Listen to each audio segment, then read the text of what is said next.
It's time to start smacking people. I don't mean anybody. I mean anybody that wants to buy a brand new iPhone 14 Pro Max 1TB configuration right before iPhone season. I don't care if you don't want USB-C. I don't care if you don't want an iPhone 15. The 14s and the 13s are about to get way cheaper. So even if you want an older iPhone, please just wait. We're talking literally like 1 month to go. So please, your friends, family members, tell them to wait a little bit longer and they can get themselves a way better deal for these reasons. Let's begin.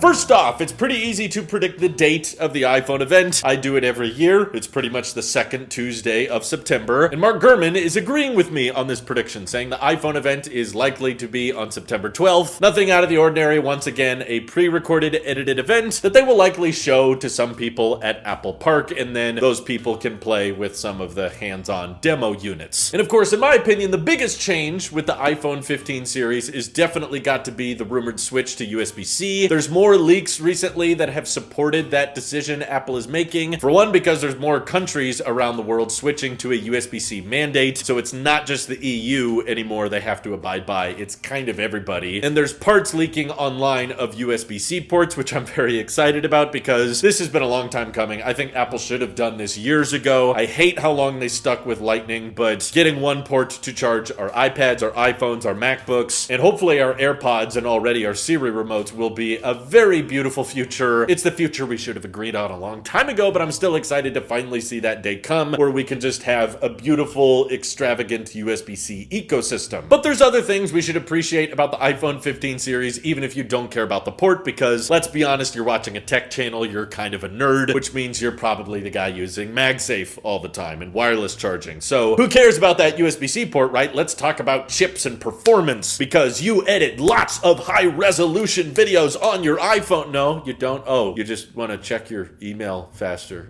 Okay, yeah. Chips, they're important too. Don't ask me why, but apparently there's references in tvOS beta code to unreleased iPhones, and some of that code has basically pointed to the idea that the iPhone 15 Pros, once again, are getting the latest generation A17 chip, the first 3nm chip from Apple, and then the regular iPhone 15 and 15 Plus will be getting the A16 chip. So once again, they're reserving the higher end chips just for the Pros. But that still feels like a bigger upgrade than last year because the iPhone 14 and 13 both had the A15 chip, whereas at least this time, the iPhone 14 has the A15 and then the iPhone 15 will have the A16. Are you confused yet? Because my head's about to explode. Anyway, let's talk more about how fast these chips are. Because apparently there's been some leaked Geekbench tests or leaked results of how the A17 chip is going to perform, and it seems like with this new architecture, they're going to be able to achieve a mind-breaking performance breakthrough of 10% faster. Oh, 10%. Well, I mean, that's pretty good. If I got 10% back on cash back with the Apple Card, I feel like people would be excited. But with a processor, 10% jump, maybe 15%, nothing that amazing. But in my opinion, Apple is focusing on something with the A17 chip that is far more important than performance, because most of you are just browsing social media, taking a couple pictures here and there, and checking email on your phone. So we don't really need a ton more performance out of these chips. The main focus of the A17 chip is going to be on efficiency, which, according to the leaks, which you may or may not believe, the 3nm architecture should enable an up to 30% boost in efficiency, which, yes, means that not only the battery capacity is getting bigger on the iPhone, so that results in better battery life by default, but on top of that, with this new A17 chip, they should be getting amazing battery life. And maybe Apple will be able to claim that the iPhone 15 Pro and Pro Max have better battery life than the 15 and 15 Plus simply because of that chip, even though the 15 Plus and 15 are rumored to have bigger physical batteries on the inside than the Pros, likely due to those massive camera bumps on the Pros taking up more precious space. So a lot of those stupid people that might just care about Geekbench tests could be disappointed that the A17 chip is not so much about performance and is more so about efficiency, but in my opinion, that matters a lot more to everybody. Keeping the phone cool, improving the battery life, and making sure that you can have a FaceTime call on 5G without the display dimming, because that still happens somehow. And outside of just just the chip's performance, the A17 chip should still be rocking 6 gigs of RAM like before, but there's actually some rumblings now. Of course, you got to take everything with salt, but there's, I guess, references we're hearing that the higher storage options of the iPhone 15 Pros may actually start offering 8 gigs of RAM, which is not completely out of character for Apple. Back in 2018 with the iPad Pros, they had 4 gigs of RAM unless you opted for the 1 terabyte option. Then they spec'd it up to 6 gigs of RAM just for those higher storage options. And they might be doing something similar with the 15 Pro here. Might as well throw in some extra RAM, especially because the iPhone 15 Pros, at least, are supposed to be more expensive, possibly a $100 to $200 price hike. So 256 gig by default is also rumored, which would be an easier way to justify the price hikes. But on those higher end options, yeah, that means we're easily going to be pushing $2,000 iPhones if you're the kind of person that needs a terabyte. But if you need more than a terabyte, there's actually some rumors suggesting that Apple might actually make the jump to 2 terabytes with the 15 Pros this year, which in my opinion, something's wrong with you. You need to manage your life better if you need 2 terabytes on your phone. I'm sorry, Big Truck Series Review Motorsports. I know you've been asking for 2 terabytes a year, and for some reason Apple listens to you and not me asking for macOS on the iPad. That's okay, Apple. What do I know? I've just been advocating for the little Apple sheep out here for the past 6 years. But just screw my ideas. No, let's listen to Big Truck Series Review Motorsports, because I guess his idea points to the concept of a $2,000 iPhone, making a lot of you go,